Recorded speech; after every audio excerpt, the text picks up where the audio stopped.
Esther, eu não sei se você disse alguma coisa, mas eu não ouvi, tá? O microfone seu, eu não sei se não está funcionando. Que eu falei que a imagem tá preta. Não estou ouvindo. Tá ouvindo eu? Desculpa, é o meu que está bloqueado. Fala de novo. Era o meu, desculpa. Fiquei nervosa aqui. Não, que a imagem tá preta. A imagem está preta? Sim, sumiu. Tipo, no começo tava aparecendo, mas aí sumiu. E agora, está aparecendo? Ah, voltou. Tá tudo bem? Qualquer coisa, vocês me falem, tá? Muito bem, pessoal. Então, é uma classe de antibióticos bastante utilizada na clínica, né? Os glicopeptídeos. A vancomicina, ela foi há muitos anos já utilizada em razão aos efeitos adversos, ela parou, mas depois, com a resistência bacteriana, aí voltaram a utilizá-la. E a gente usa ela hoje muito. E a teicoplamina pertence à mesma classe, e aí a gente vai falar um pouquinho delas e entender por que usa uma e por que usa outra.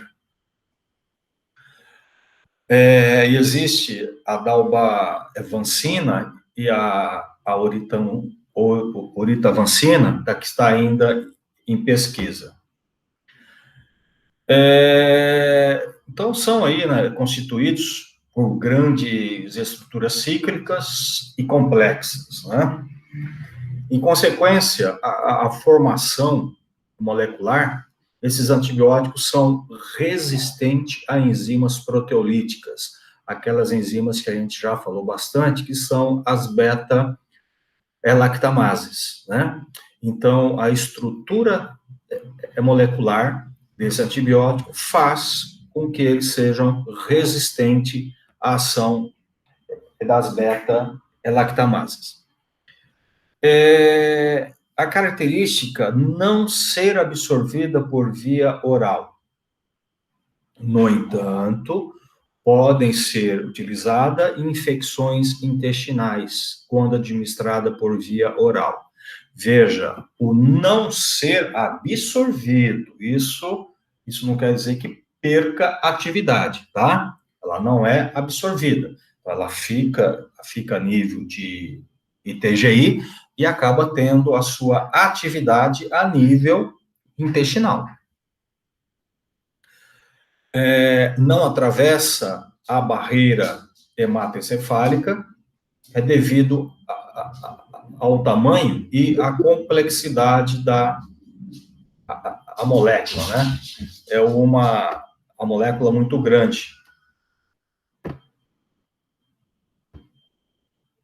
Então, ela não consegue atravessar a barreira. Os glicopeptídeos, um minutinho, que tem gente que está querendo sair. Vai, sai. Vai sair?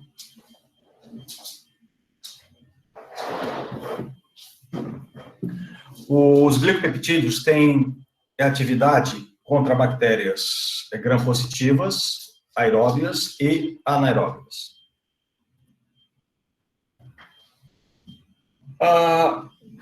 O mecanismo de ação.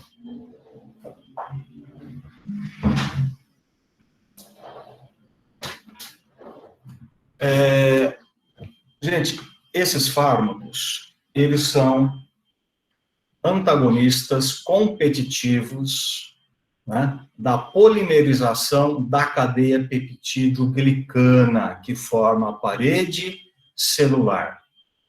Isso aqui lembra alguma coisa? Antagonistas competitivos na polimerização da cadeia peptídeo-glicana, que forma a parede celular. Então, eles também vão ter a sua atividade a nível de parede celular, né? Lembra quando a gente falou da penicilina, da cefalosporina, não é? E eles têm atividade, então, nos micro-organismos em reprodução, né? A hora que eles estão lá se reproduzindo, formando uma nova parede. E aí eles se ligam, então, e formam os complexos, né? Com as unidades N-acetilglicosamina e o N-acetilmurâmico. Então, esses dois, acetilglicosamina e acetilmurâmico, que são os peptídeos, que vão compor o peptídeo glicano da parede celular bacteriana nova, né? Lembra aquelas cadeias, né, formando horizontal e vertical, né, para dar sustentação. Então, é nessas cadeias que esses fármacos, eles acabam tendo a sua atividade. E dessa forma, então, eles acabam interrompendo a formação da parede celular, promovendo aí a quebra bacteriana, né? Ela se quebra, e aí, então, você acaba tendo a morte bacteriana. Essa ação é mais lenta do que observada com os beta-lactâmicos. Lembra? A penicilina, cefalosporina, e além disso, também se fixam na membrana citoplasmática, alterando a sua permeabilidade. Então, veja, além dessa atividade a nível de parede, elas também têm uma fixação a nível de membrana, que está abaixo da parede, né? E aí alteram a permeabilidade da membrana, e isso aí leva também a complicações para a bactéria. A vancomicina é um antibiótico bactericida de espectro estreito, né? Lançada por causa da sua eficácia contra Staphylococcus penicillinases resistente, e devido à sua toxicidade, foi regalada como antibiótico de reserva, aquilo que eu comecei dizendo no começo da aula, né? Ela já tinha sido utilizada, mas foi deixada como reserva devido à sua toxicidade. Com a disseminação de Staphylococcus aureus meticilina resistentes, né, o aparecimento, então, de resistência, né, a vancomicina voltou a ser utilizada e se tornou a droga de escolha para o tratamento dessas infecções em pacientes hospitalizados em estado grave. Então, a vancomicina, tá, ela é usada hoje para aqueles pacientes hospitalizados. Você só vai ver a utilização de vanco a nível de hospital. E ela é usada, VO, para colite pseudo-membranosa. Lembra que eu falei que você pode usar ela por via oral, né? Ela não tem absorção, mas ela tem a sua atividade.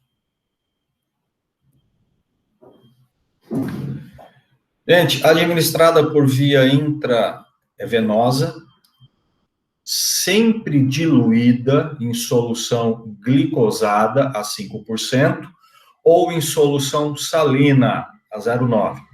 Diluída sempre em 100 ou 250 ml, né, de soro, e tem que fazer o gota a gota. Ela tem que ser administrada de forma lenta, pelo menos em 60 minutos. Então, você tem que ficar lá 1 hora diluída, né, entrando gota a gota, uma administração bem lenta, tá? Uma administração rápida ou em bolo é perigosa, tá? Ela gera um rubor que é chamado de síndrome do homem vermelho, tá? É como fosse como fosse, não, ela pode provocar, né, até uma reação anafilática, né? Há uma liberação muito grande de histamina pelos basófilos, né? E isso fica tudo ruborizado, vermelho, né? E isso aí vai dar a reação alérgica. Aí você vai ter vasodilatação, que vai poder dar uma hipotensão e até a parada cardíaca. Então, se aplicada rápida, né, pode provocar isso daí. Por isso que ela tem que ser sempre diluída, né, e administrada de forma lenta, né, no gota a gota. A vancomicina com heparina pode precipitar em altas concentrações no dispositivo intravenoso. Então, não deve entrar junto, né? Às vezes tem aqueles dispositivo em V, né? Entra um de cada lado, não deve, tá? Porque ela pode precipitar. Após a administração intravascular, a vancomicina distribui-se pelos líquidos e tecidos orgânicos. Ela tem uma boa distribuição. Pessoas sem meningite, a vancomicina não atinge o líquor, porque as meninges íntegras, tá? Ela não consegue atravessar. Só atravessa em caso de inflamação, tá? Então, mas em pacientes com meningite, a droga atinge a região. Então, para atravessar a membrana, precisa estar inflamada. A administração fracionada de 12 em 12 horas. Não é metabolizada, sendo excretada em 24 horas por via renal, por filtração glomerular. Mais de 80% da dose administrada é excretada na forma de droga ativa. Então, veja, ela praticamente não sofre metabolização. Mais de 80% sai em sua forma ativa. Mínima quantidade acaba sendo excretada pela bile, tá? Pacientes com insuficiência renal sofrem acúmulo, né, porque ela, 80% sai na sua forma ativa pelos rins. Então, se o paciente tiver a insuficiência, pode ter acúmulo, atingindo níveis tóxicos, necessitando de ajuste na administração, tá? Então, esses pacientes com insuficiência precisa ser verificado.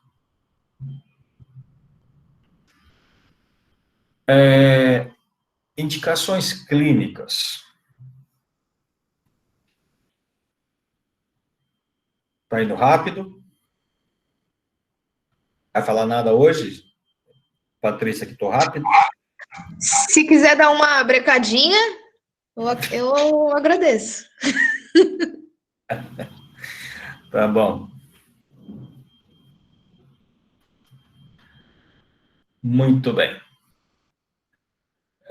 Gente, a indicação principal, né, da vancomicina, seria para aquelas infecções estafilocóccicas graves, né, principalmente com Staphylococcus aureus, né, em pacientes que são alérgicos às penicilinas, às cefalosporinas, né, e as infecções causadas por estáfilos resistente à meticilina e oxacilina.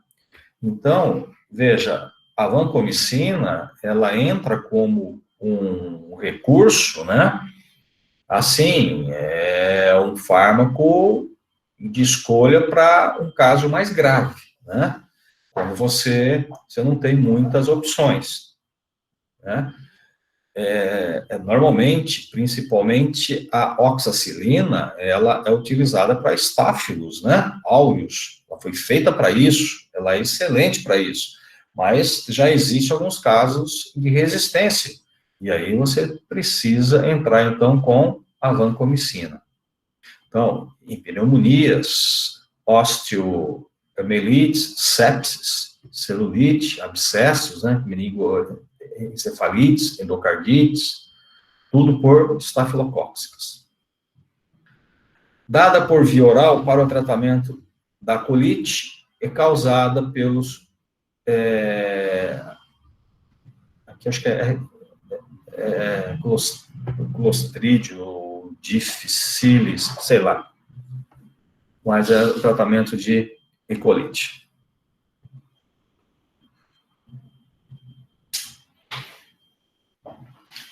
Muito bem. Mais alguns efeitos adversos, né, da vancomicina. A alguém entrou?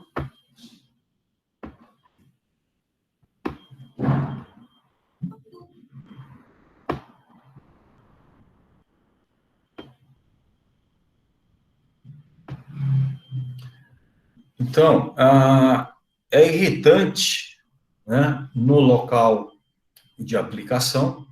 Então, mais a razão, né, para que seja feita diluída e de forma muito lenta, né, porque a via venosa de entrada, né, aquela veia, você pode ter dor, pode ter flebite, né, pode irritar o local de entrada.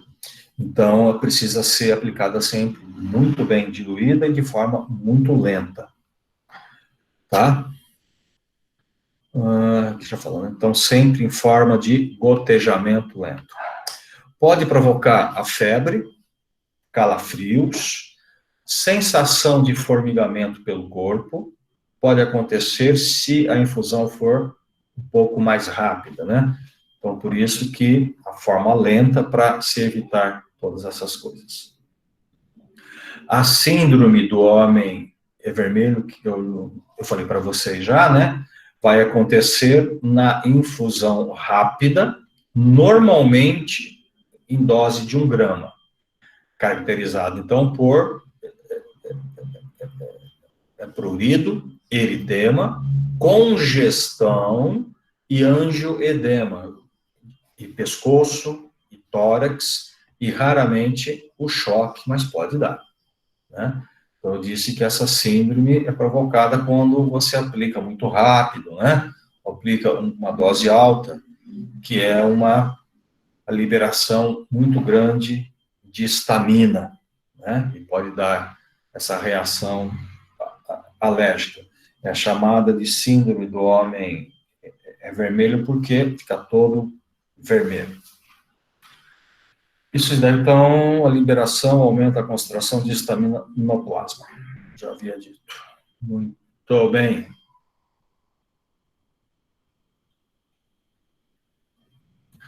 Nefrotoxicidade e ototoxicidade. Pode levar a insuficiência renal e surdez permanente. Tá, gente? Infelizmente, tá? Tem muita gente, né, que entra lá no hospital, né, acaba pegando lá infecções hospitalares, acaba ficando muito tempo sob o efeito desses antibióticos, né, e tem a consequência, da surdez mesmo, sai de lá surdo, né, ao ponto de ter que usar aparelho, tá? Isso aí, infelizmente, acontece. E a nefro, a mesma coisa, né? Muito perigoso, né? Então, leva a uma insuficiência renal e surdez de forma permanente. E aí vai o risco-benefício, né? A nefrotoxicidade hoje, em razão de drogas mais purificadas, é mais raro de acontecer. Então, a nefro já acontece menos. Ocorre com doses altas e reversível com a retirada do medicamento. Então, o paciente está usando, percebeu lá que está provocando algum tipo de problema renal, se suspender, substituir, né, você ainda consegue a reversão, tá? Na associação com aminoglicosídeos, a nefrotoxicidade aumenta consideravelmente. Lembra que nós comentamos, né, dos aminoglicosídeos, que eles são nefrotóxicos, né? As células lá do rim têm os carreadores que captam, né, esse antibiótico para dentro da célula. Então, na associação de um aminoglicosídeo com a vancomicina, você aumenta muito a chance de nefrotoxicidade. Então, isso é muito perigoso. A ototoxicidade também se relaciona com alta dose e por tempo prolongado. Queixas de zumbido e perda de audição para sons de alta frequência precedem a instalação da surdez. Isso eu comento sempre nas aulas, gente, que zumbido no ouvido precisa ser visto, tá?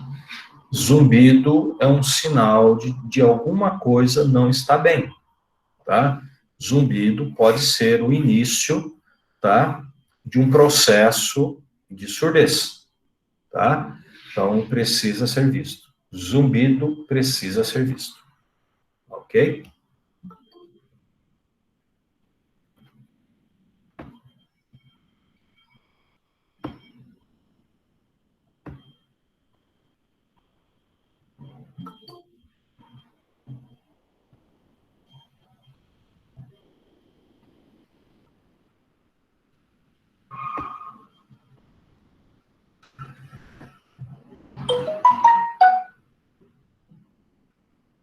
Muito bem.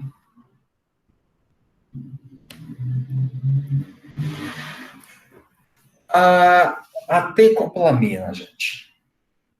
A tecoplamina é da mesma classe, né, da vancomicina, né?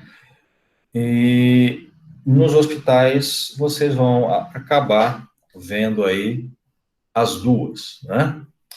Mas se usa muito mais a vancomicina, apesar do que a gente vai comentar, você devia falar, pô, mas a tecoplamina deveria ser a mais utilizada.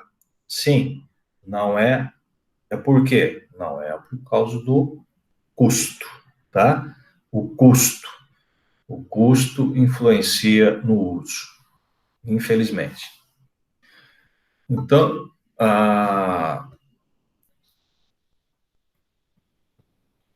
vamos lá, liberar alguém aqui. Letícia. Muito bem. Então, a tecoplamina se difere da vancomicina somente na sua cinética, tendo uma meia-vida longa, podendo ser administrada uma única vez ao dia. Por apresentar menos irritação química, pode ser administrada por via intramuscular. Apresenta menor toxicidade renal e auditiva. Tem o mesmo espectro de ação da vancomicina, tá? A ação antimicrobiana é exercida, inclusive sobre as bactérias aoxacilina, estafilococcus, enterococcus, resistente à ampicilina e pneumococcus resistente à penicilina. Então, veja, ela tem algumas características, né, que se torna melhor do que a vancomicina, né? Mas o seu uso, muitas vezes, é restrito, né, em razão ao custo.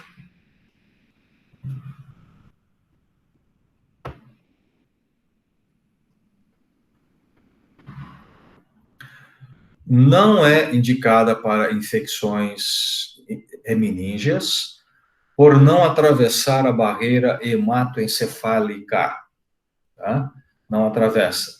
Seu principal emprego clínico são as infecções, então, estafilocóccicas, incluindo pneumonias, celulites, osteomielites, endocardites, septes em pacientes alérgicos às penicilinas ou nas infecções causadas por estáfilos meticilino resistentes. Professor, Oi.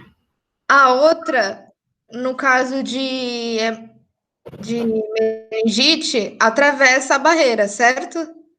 No caso da meningite, sim. Essa não, Atravessa. mesmo no Essa caso de não. meningite, não atravessa. Não, essa não atravessa. Ah, então tá bom. Obrigada. E nada.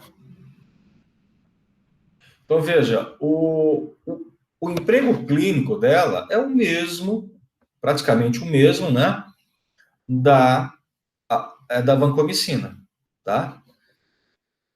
Indicação precisa nas infecções enterocóxicas em pacientes alérgicos à ampicilina. Pode substituir a vancomicina na profilaxia da endocardite em paciente com valvulopatia, que vão ser submetidos, né, à manipulação das vias aéreas, orofaringe ou urogenitais. Então, as indicações praticamente muito semelhantes à vancomicina. Tem algumas características, né, cinéticas que diferem, menos tóxica, né, porém um custo mais elevado. A tecoplamina tem boa tolerância, tá? Tanto IM quanto IV. Os efeitos adversos relatados em menos de 5% dos pacientes. Então, veja que é realmente, né, uma incidência baixa. O que pode acontecer? Erupção maculopapular transitória, exantema, urticaliforme, febre, leucopenia transitória, diminuição também da audição para sons de alta frequência, potencial de nefrotoxicidade e ototoxicidade menor do que a vancomicina, tá? Então, isso daqui é bem superior, tá? Faz ela ser bastante superior à vancomicina, por ser muito pouco nefrotóxica e ototóxica. E raramente causa síndrome do homem vermelho, né? Quando administrada intravascular. Então, veja, os efeitos adversos dela são muito inferiores ao da vanco, né? Já é uma droga mais selecionada, né? Foi melhor preparada e tal. A teico não é indicada para terapêutica de infecções de gestante, nem na nutriz, exceto em situações clínicas em que o benefício supere o risco da administração, nefro e neurotoxicidade fetal. Então, veja, não pode ser usado, né? Tanto para Professor, gestão. boa noite. Oi? O que é a Nutriz? Nutriz quando você está amamentando. Amamentação. Entendi. Certo? Então, não pode ser administrado. Beleza?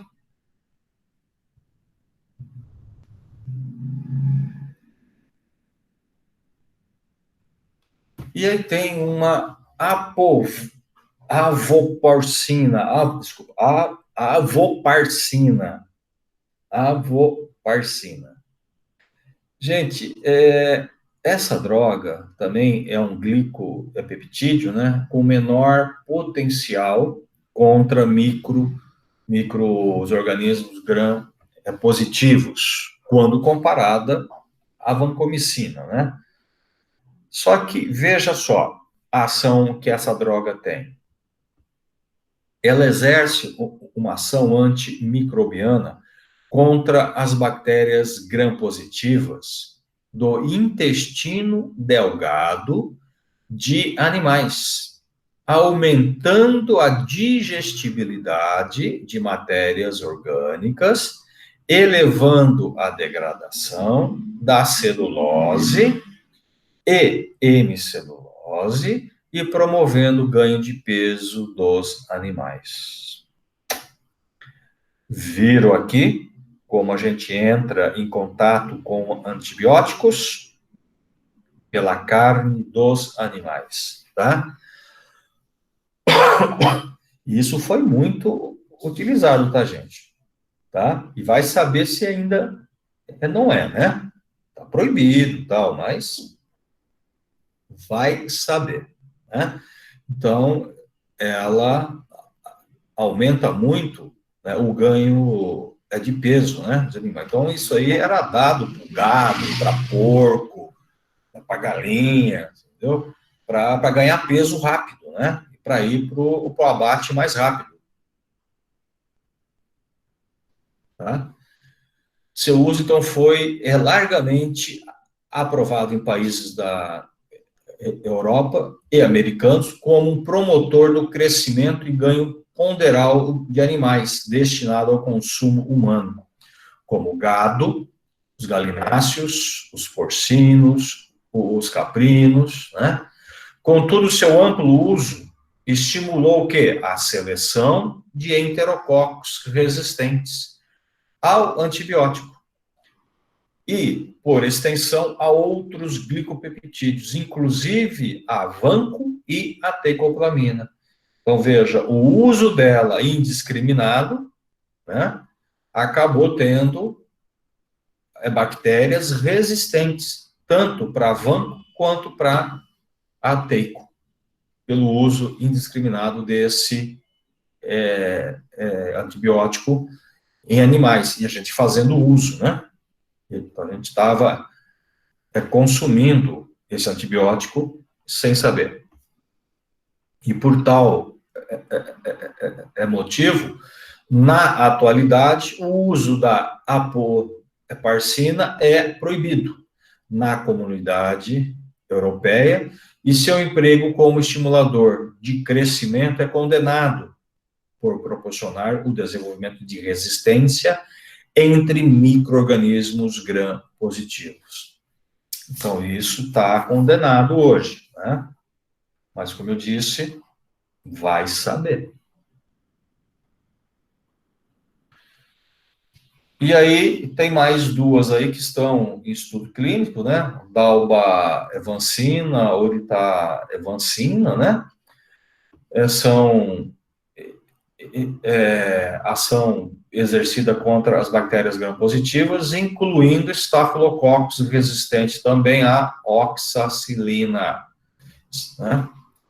E esses estáfilos, gente, resistentes à oxacilina são extremamente perigosos, tá? Enterococcus resistente à ampicilina e os pneumococos também resistentes à penicilina. Além disso, são capazes de agir contra estafilococos que se mostram resistentes à vancomicina. Veja só, interessante, né? Pertence à mesma classe, mas estão aí já trabalhando para combater a resistência da própria vancomicina. A administração é intravascular, cinética semelhante à teicoplamina, inclusive, né, com meia-vida prolongada, que basta uma única administração diária. A orita-evancina tem uma meia-vida de 10 horas, o que permite seu uso em única aplicação diária. A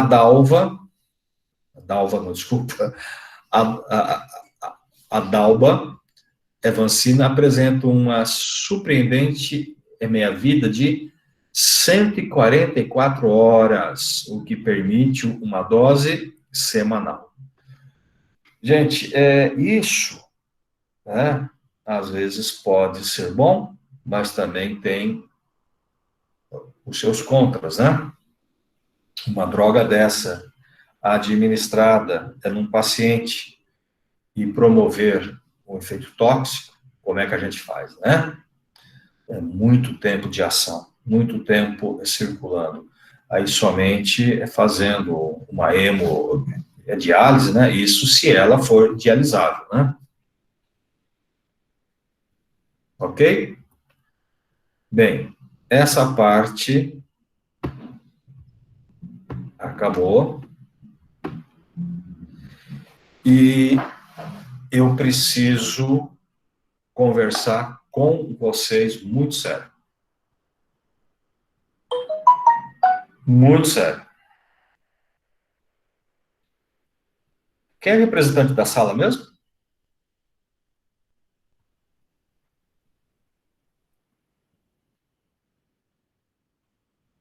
Ana Júlia. Ana Júlia? Ela está aí? Tá. Ana Júlia?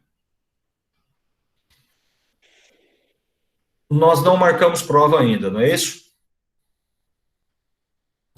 Marcou sim, Estava homem. avisando que eu tinha marcado para dia 5. Ai, desculpa. 5, isso. Mosquei. Gente, onde está marcado que eu não vi isso? Eu procurei hoje feito doido. Foi semana passada que a gente marcou. Dia 5. Decidi de marcar, então. Aí ficou de passar assim, sabe, certinho, redondinho, que ia cair na prova. Uma revisãozinha. Dia 5? Então tem a aula que vem e na outra é a prova.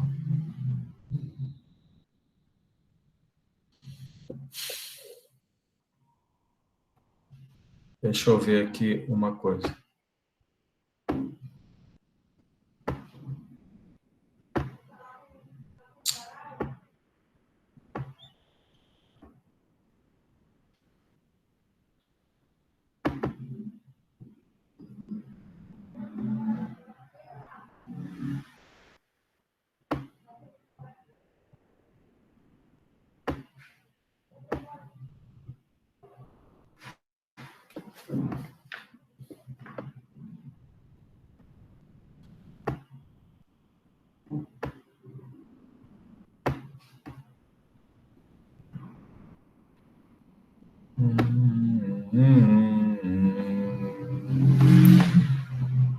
Muito bem.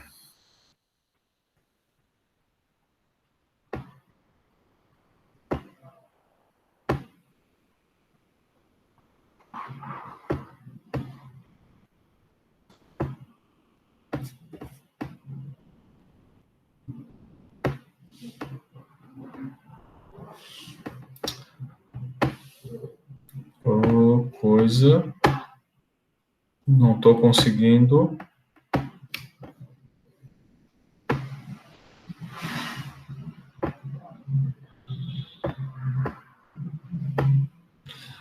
Gente, está aparecendo aí a eritromicina? Não. Ecoplamina.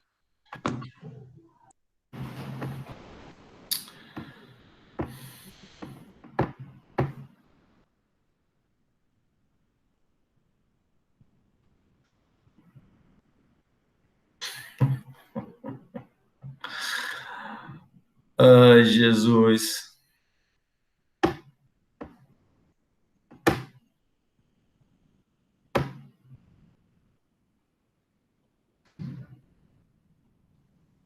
Isso é um sinal que é para o senhor acabar a aula.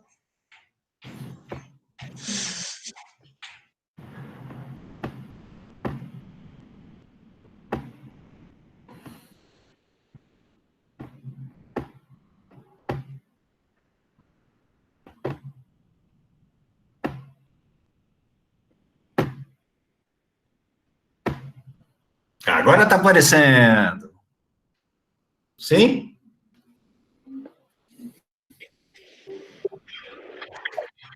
Infelizmente ou felizmente, sim. É rapidinho, gente, tá? É rapidinho.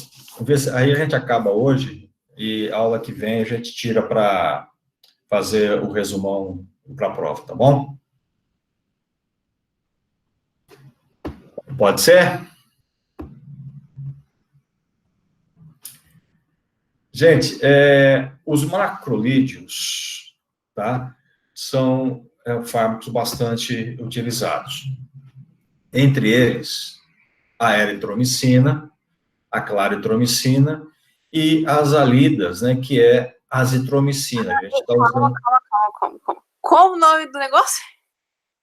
Oi? Qual o nome do negócio que eu já me perdi daí, que foi muito indo, rápido demais. Macrolídeos e streptograminas.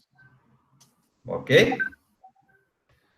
Aí eu falei, os mais importantes, os macrolídeos, a eritromicina e a claritromicina. E as alidas, tá? Que são as azitromicinas. São as mais utilizadas. Certo? Então, a gente vai falar só no que mais se usa. Ok? Então, eritromicina. A eritromicina, a sua forma livre, né? Ela é muito, assim, amarga. O seu sal é muito amargo. Então, ela é administrada em forma de ésteres, para dar um sabor melhorado. E esses ésteres, né, eles acabam funcionando como uma prodrogas, como o propionato, lactrobolato, estearato, estolato, etunilciclorato, é tudo ato aí. Isso aí são ésteres. Às vezes você olha lá na bula, né, você vê estolato de eritromicina, estolato não sei do que, ou succinilcinato não sei do que. Isso aí são ésteres, tá? Para melhorar aquele sal, para tornar ele mais palatável, né? Para você conseguir administrar por via oral, tá? E a eritro, acontece isso. Oi? Não seria mais fácil só desenvolver outra via de administração? Do que passar por todo um processo de colocar mais um elemento para deixá-la gostoso? Se você tiver uma forma de estolato para administrar pela boca e uma forma para administrar pelo músculo, você acha que a indústria vai vender mais qual? Realmente, eu não tomaria injeção, então. Certo? Por isso que eles investem nisso, né? É uma forma de se vender muito mais, de se usar muito mais, né? Então, a eritro é base e seus ésteres são relativamente insolúveis em água, tá? Muito bem. Aí tem outros ésteres que são mais solúveis, né, que podem ser administrados intravascular. E a eritromicina base e os seus ésteres são inativados em pH ácido para a administração oral, precisa, então, ser o quê? Revestido, né? Tem que ter ainda um revestimento entérico, ou fazer em solução, tampão, para que não seja inativado pelo ácido gástrico, né? Também ésteres insolúveis, como estolato, ele protege o pH ácido do estômago. ออกว่ะแล้วการที่กูเป็น Não entendi nada, hein? No Brasil, o mais utilizado é o estearato e o estolato de eritromicina. Então, ela é absorvida pelo TGI, né, a nível de duodeno, né, porque o pH ácido pode prejudicar, porém inativada pelo suco gástrico ácido. Então, você tem que ser administrado em forma protegida, né, para ser protegida desse suco gástrico. Alimentos diminui a sua absorção. E quando é administrada em cápsulas entéricas, aumenta a biodisponibilidade, né? Porque você não perde ela pelo suco gástrico. Os ésteres da eritrobase, estearato, estolato, né? Como eu já disse, são prodrogas. Exemplos, ilozone, eritrex, né?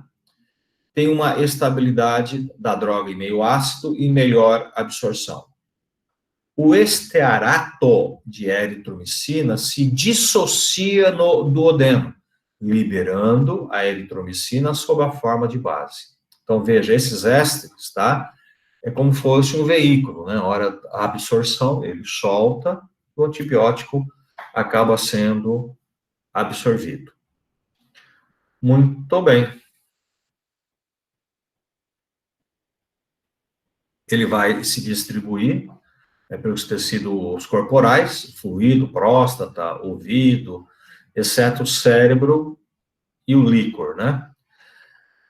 A barreira placentária, a concentração do feto de 5 a 20% da concentração da mãe, tá? Então, não atravessa muito, mas atravessa. A ligação às proteínas plasmáticas, 84%, uma meia-vida de até 6 horas. E concentra-se no fígado, bile. Aí só algumas características que não têm importância. Espectro. Gente, a eritromicina é de largo espectro, tá? As bactérias gram-positivas, Streptococcus, Staphylococcus, Clostridium, Corynebacter, e aí vai, várias, né? E entre outras, o Mycoplasma, Chlamydia, Treponemas, e vai. As bactérias gram-positivas acumulam cerca de 100 vezes mais eritromicina do que as gram-negativas. Então, por isso que ela é muito mais para gram-positiva. Consegue se acumular dentro dessas bactérias 100 vezes mais do que a negativa. E como que esses fármacos agem? A eritromicina, ela age dentro da bactéria, ela precisa atravessar a parede, a membrana e chegar dentro. Ela inibe a síntese de proteína bacteriana. A eritromicina, ela se liga à subunidade 50S, o do ribossomo, e impede, então, aí o crescimento da cadeia peptídica em micro-organismos sensíveis. Inibe, né, a etapa de translocação, a molécula, o do RNA transportador, né, peptídico, recentemente sintetizado. Se move ao local do aceptor, o ribossomo, para o local, o doador. Bem, em si, tá? O que ela faz? Ela se liga à subunidade 50S, impedindo o crescimento de peptídica. Ela impede a síntese de proteínas, tá? É isso que ele faz. Impede a síntese de proteínas, tá? É uma droga bacterostática, ok? Uma droga bacterostática. Muito bem.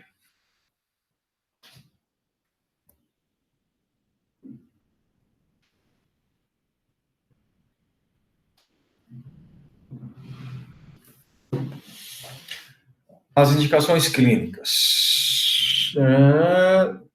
Então, aqui são só aquelas coisas de sempre, né? Isso aqui não interessa para a gente, né? Para que você vai utilizar. Então, é só a demonstração.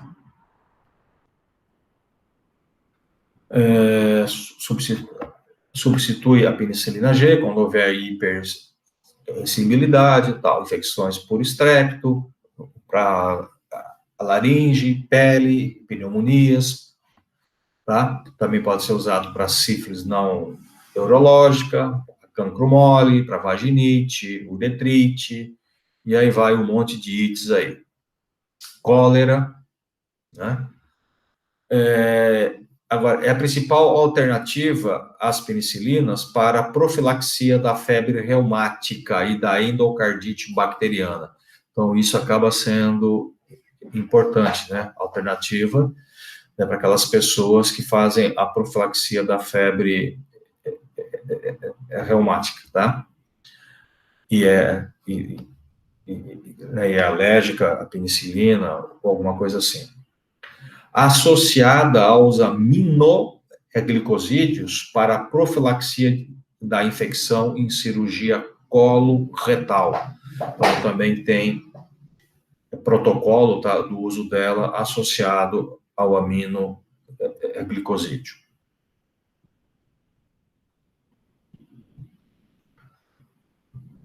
Muito bem. A eritromicina, gente, ela tem o local de ação dela é o mesmo de outros macrolídeos, como a clindamicina, lincomicina e o cloranfenicol. Se é o mesmo sítio, o mesmo ponto de ação, essas drogas, portanto, não devem ser associadas, né? Porque senão vão competir pelo mesmo sítio.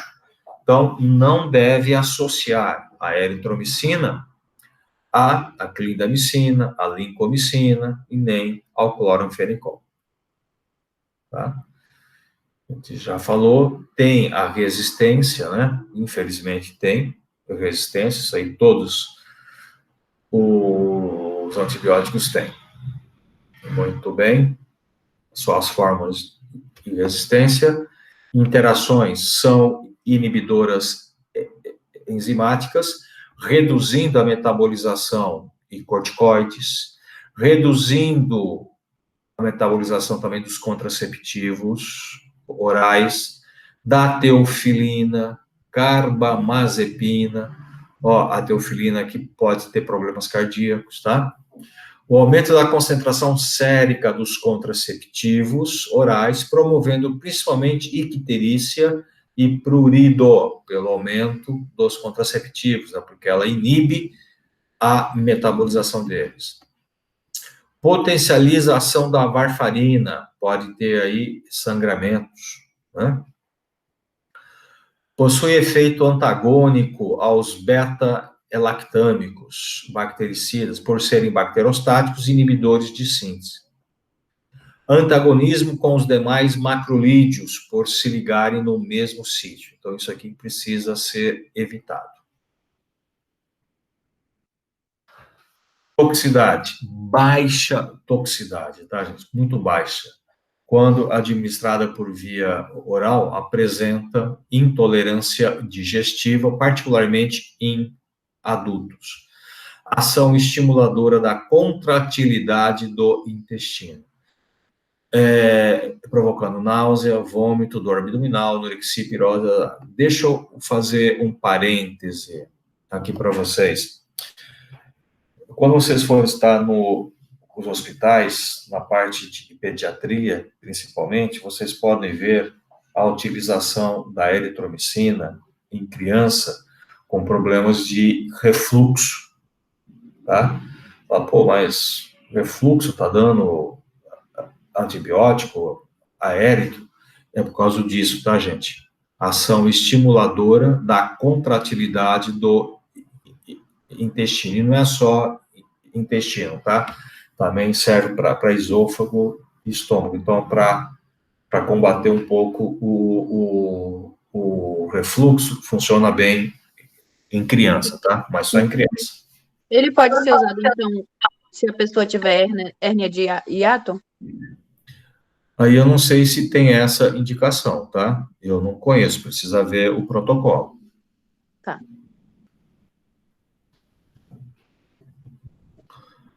Eu tô IM.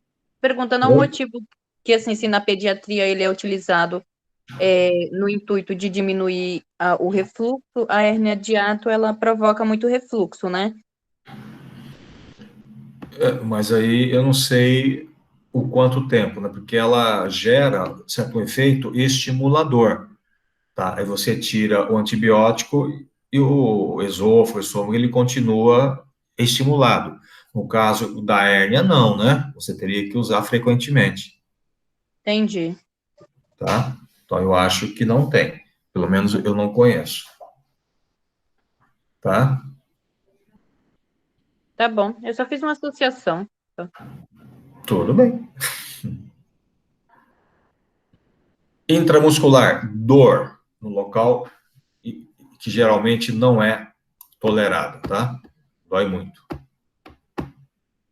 IM, causa dor, o trajeto, flebites, usado somente em caráter de exceção. Então, usado mais por via oral, tá? Ototoxicidade, com perda de audição reversível, né? Observada em altas doses, indivíduo idoso, né? Ou com insuficiência renal, dose acima de 2 gramas ao dia. Então, tem que prestar atenção nessa ototoxicidade. Pancreatite, também caso de dose alta, tá? Manifestações de hipersensibilidade, em geral, benignas, surgindo em forma de coceira, erupção, tal. Icterícia colestática, mais frequente em adultos, né? A frequência é maior com estolato do que com estearato etinil succinato. Então, estolato que provoca mais caso de icterícia ecolestática. Hepatotoxicidade apresenta náusea, dor abdominal, né, vômitos, febre, aculia fecal, onde você perde aquela cor das fezes, né, e tudo mais. Muito bem. Aqui as formas a gente já falou, né, estolato, etinil succinato, estolato. Então, veja, estolato, estearato, em cada éster, gente, tá? O que muda um pouquinho é a dose que você tem que utilizar, tá? Porque uma libera mais o princípio ativo que outras. Então, você tem que aumentar, certo, a dose para compensar aquilo que não foi liberado. Aí as formas comerciais, né?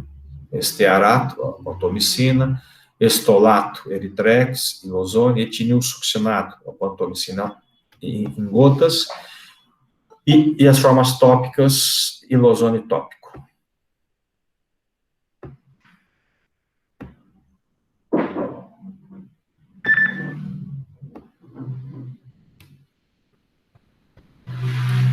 A claritromicina pertence à mesma classe, né? A gente usa ela aí, principalmente hoje ela entra no caso aí de combater H. pylori, né? A gente usa muito ela.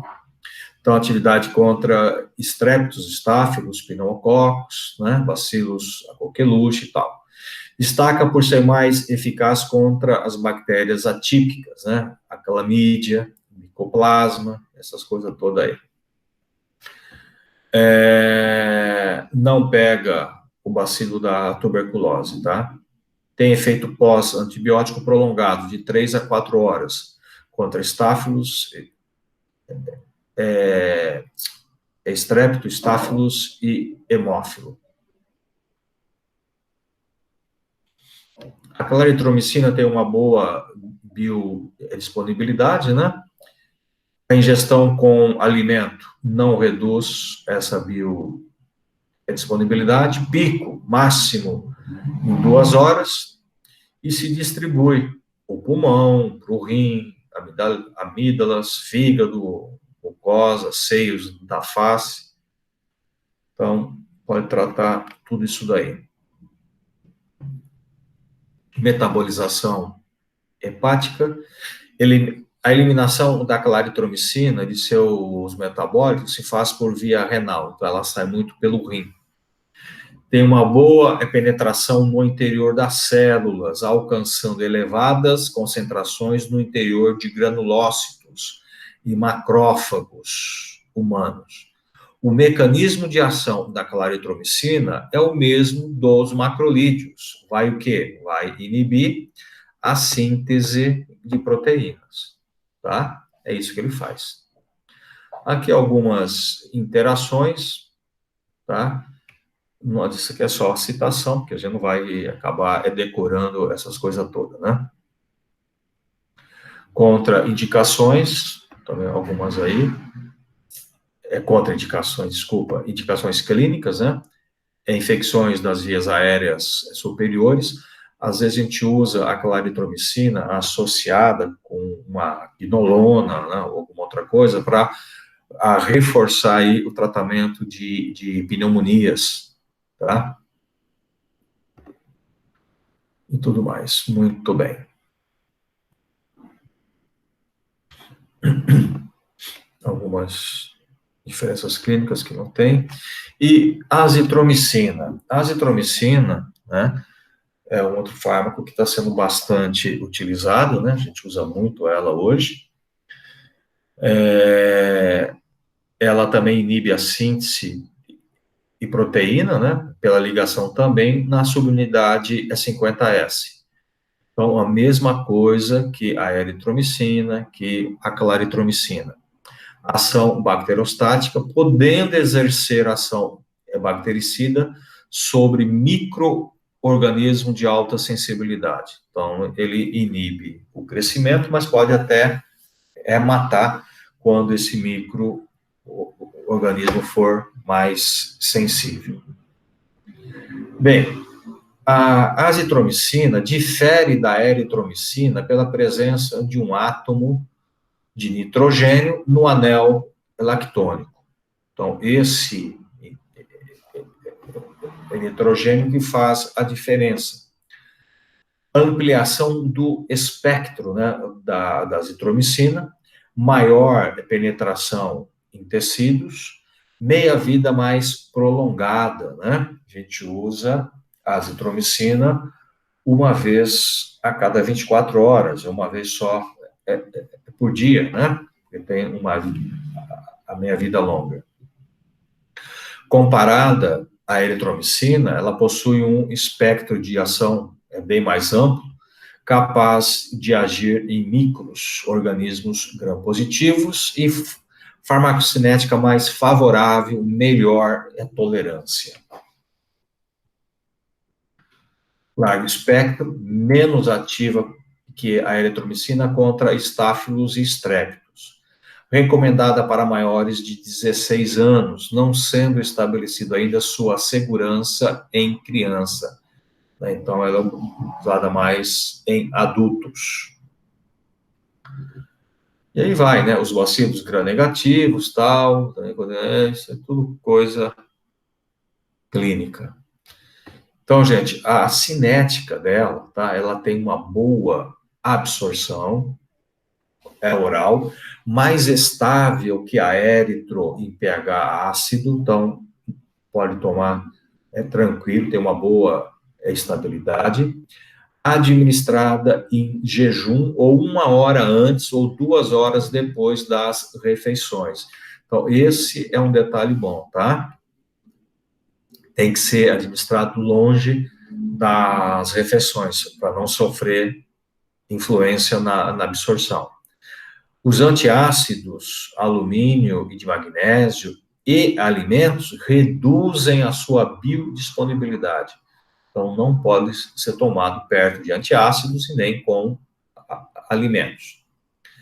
Eliminação urinária lenta. Pacientes com insuficiência renal, não há necessidade de ajuste, tá? Não prejudica.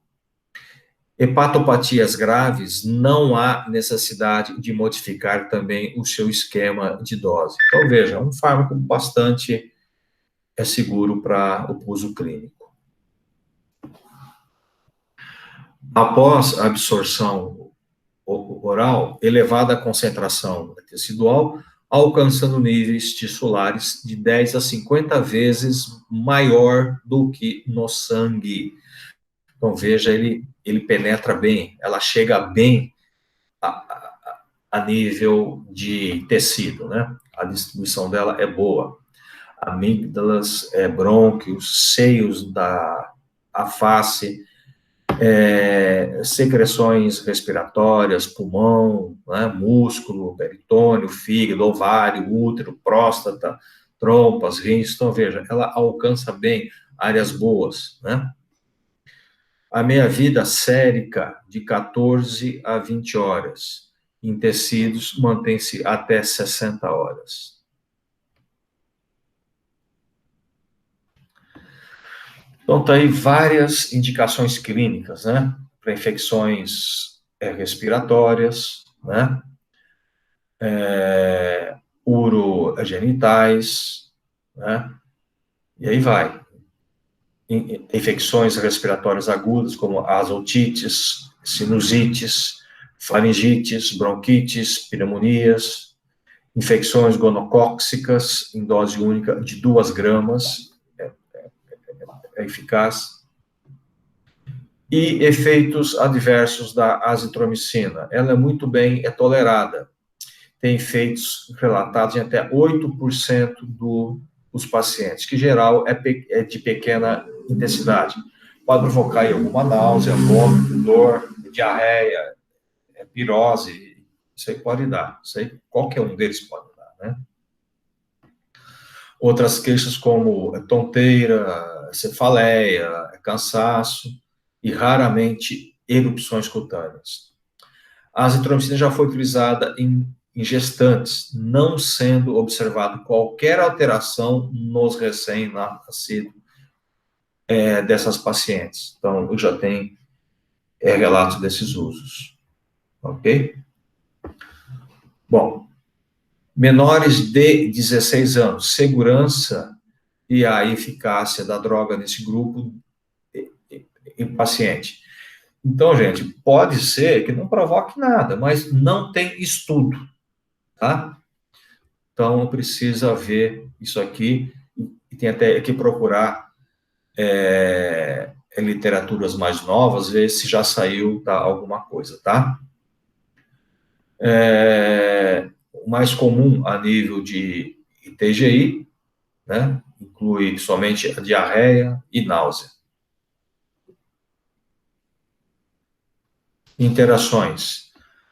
Administração oral concomitante com antiácido, a gente já falou disso, né, que reduz. Não inibe a forma apreciável das enzimas, então ela não tem uma ação inibidora enzimática, não tem. Não é recomendável a administração concomitante com digoxina, risco de intoxicação digitálica. A digoxina, lembra, usada para insuficiência cardíaca, né?